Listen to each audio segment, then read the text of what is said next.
What's up guys, welcome back to another video. The trade yesterday ended up being an absolute banger. Me, however, I did not end up taking the trade because I was still getting set up here in this new space. So because of that, I'm not going to be as bold as to count that towards my public tracking, mainly because I usually only count the trades that I do take myself and that I at least call on Twitter. But anyways, right before we get into the video and the call for today, let's just take a moment to take a look at yesterday's trade and how that would have played out. So over here, I mentioned that once you broke below this level right here, the trade would be validated.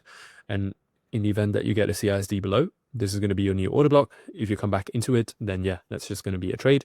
The only problem is that by the time that this happened, this would have been 11 a.m.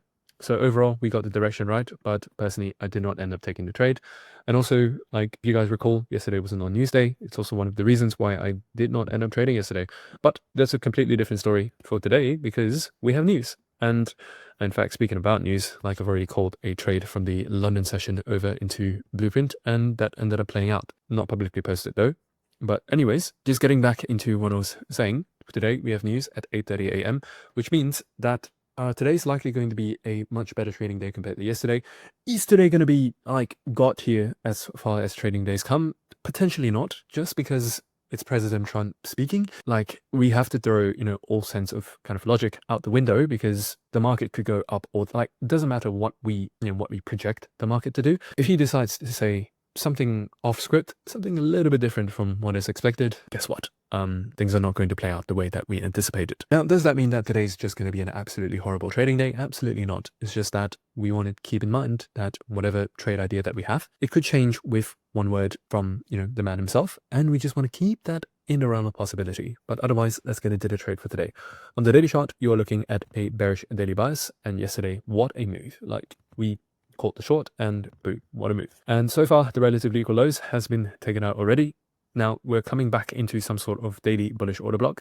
Does that mean that price is going to pump from this point onwards? Not necessarily. What's important when we're dealing with charts and when we're dealing with price action is that we trade what the market's trying to tell us, and we don't jump the gun when it comes to trend reversals. So many people, including myself by the way, have gotten burned with just trying to catch falling knives. You believe that this bullish order block here is really strong support, and so you buy into it just to end up realizing one day later that you are now in the red and price was in fact not going to bounce from that area.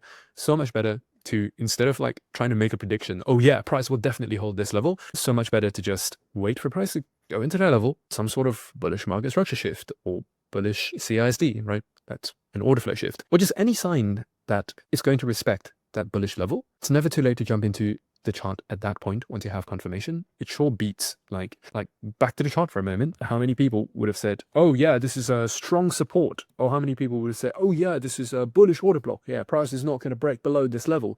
Or oh yeah, there's so many times price bounced from this level, it's definitely going to hold. And then, price is going to hit these levels and it's just going to keep going down, and people are going to be wondering hey, what's happening? What's happening is that the market does what it wants to do. If it's being bearish, it's likely going to remain bearish for much longer than you can anticipate. If it's bullish, there's a very high chance that it will remain bullish a lot longer than you think. Now, the moral of the story is, as long as the market is showing more signs that, it's still in a downtrend, just sell low and then buy back lower, and vice versa. If the market is going up, just buy high and sell higher, right? That's oftentimes the right play. And I say this after averaging about an 80% win rate throughout the entirety of last year, over 300 days. I publicly tracked every single trade that I took on Twitter, on YouTube. One of the biggest reasons why I'm able to maintain such a high win rate, and also in a year that has been as tough as 2025, is that I just trade with the trend, right? I'm not trying to guess. I'm not trying to predict where tops and bottoms are going to come. I'm simply trading what the market is telling me. And as for today, sure, we're in some sort of bullish order block, but we're still going to be trading short because that is, again, what the system, at least that's what my system tells me to do. Could be different for you, but let's get into it. So let's break this down a little bit further. We have a bearish daily bias. Now, prior to the London session, I made a post over to Blueprint just to, kind of update all the members early. And this was what I had in mind. There's a bearish order block and there's a bearish fair value gap. I did mention that as long as either one of these levels are filled during the London session, we might get an opportunity, but most likely I'll still be trading the New York. But the key point here is that the order block got disrespected, but the fair value gap got filled, and right now you are forming a CISD towards the downside, at least on the 1 hourly chart, which means that if you come into the lower time frame as well, what you'll see is that the Asia session high has been taken out during the London session. And that is also one of the reasons why I ended up calling the trade towards the downside just now during the London session. This is looking like a typical accumulation, manipulation, and then followed by a New York distribution type of setup. By the time that you watch this video, just understand that most of the bearish conditions are already confirmed. And all you want to look for in terms of the 1 hourly chart is for price to potentially, and I say potentially because right now we have 1 minute until this candle closes. So chances are we're going to leave behind a fair value gap over here. So by the time you watch this video, you want to wait for price to come back into this fair value gap, and then you're going to trade it short during the New York session. And when I say New York session, we can also refine that down to the hour before news to the hour after news, because like on a news day, the best trading window or like the best trading opportunities are going to likely come in that news window. So starting from 7:30 a.m. all the way to 9:30 a.m., you're going to want to look for price to come into this fair value gap and then to form a CISD towards the downside on the 5 minute, and that is going to be your setup. Now, will I be updating this on Twitter? Yes, because now that I'm finally settled in this new place, I'll be able to start trading again. So feel free to follow me on Twitter if you want to just, follow our live trades. But otherwise, so far, yeah, expect this to be filled, or expect that to be filled and then for price to head towards the downside. Now, is there any room for some sort of a invalidation signal? And yeah, absolutely. So right now, you could argue that yes, you have gotten a CISD towards the upside. Right now, you're just retracing into some sort of bullish fair value gap. And then, President Trump is going to speak, and then you're going to pump straight from there. That's why it's so important that you look for this in particular, right? You're not going to look for price to, all right, as we get closer to 7:30 a.m. Okay, boom, you filled in that fair value gap over there, and you're showing CISD to the upside on the 5 minute. What does that mean? Does it mean that I was wrong? Not necessarily. It just means that today's probably going to end up being a no trade, because at the end of the day, you got to remember that the system that we're trading right here is a trend following system. And one of the key tenets of the system is that we want to trade only when 3 timeframes are aligned. The daily, the 1 hourly, and the 5 minute all have to be pointing in the same direction. And in today's case, the daily chart's pointing towards the downside. The 1 hourly has signs, at the very least, that's pointing towards the downside. And so by the time, you get into that news window, you also just want to make sure that the 5 minute is also pointing towards the downside. Like, let's say 7:30 a.m. Oh, boom. From 7:30 to 8:30, you just see price doing this. Clearly, that is not going to be valid trade. All right. So that's the importance of having confirmation signals. And in this case, or rather in the case of my system, it is confirmation that comes in the form of time frame alignment. But that is going to be the game plan for Bitcoin. Now let's get into the game plan for Ethereum. And just starting things off, we have a very bearish looking chart as well.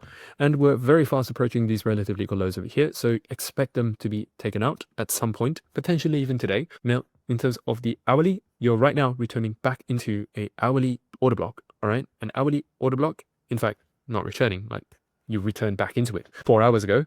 And right now you've already, started forming a CIC towards the downside. Now, the ultimate signal for Ethereum is that by the time you watch this video, if you get a candle close below 2960, there's going to be another 1 hourly change in state of delivery towards the downside. And that's going to be a really positive signal for a short. But for now, you're going to want to look for a quite literally the same setup as Bitcoin, where, by the time 7:30 to 8:30 rolls around, you just want to see a bearish CISD on the 5 minute towards the downside. That's pretty much going to be the trade idea for Ethereum. Now, as for which one I would most likely, prioritize at the moment, I think both are fine. Like, Ethereum's definitely showing a little bit more weakness compared to Bitcoin, but Bitcoin also has a much cleaner PD array. So I think they're both valid, but just the only thing that's important is that you do not trade both at the same time. That would be like taking the same trade just twice, which means that in the event that you do lose, you're going to lose double the amount of money. Chances are you're going to lose at the exact same time. So instead of, on paper, you think that, oh yeah, I'm taking 1% risk on this and I'm taking 1% risk on, Bitcoin. But in reality, you're taking 2% risk on the same exact trade just because of how similar they are. But outside of that, Solana, you have completely blown through this bullish order block, this bullish fair value gap right here, which means that now you have a potential for this to become a mitigation kind of gap. And so basically, price support gets broken through, now has the potential to become future resistance, which is currently what's happening. And so in terms of the 1 hourly, not only do you align with that daily resistance level, you also have this 1 hourly order block right here. So for Solana, the setup is going to be quite clear and very much more straightforward compared to Bitcoin and Ethereum, which is that by the time you break below this area right here, or when you get an hourly close below 126.85, that's going to be your trigger for when you will look for a 5 minute CISD, or just take a short around the time that news is going to drop between 7:30 to 9:30, and you're going to be Gucci. But outside of that, guys, I will see you later on Twitter and for tomorrow's video. Ciao, ciao.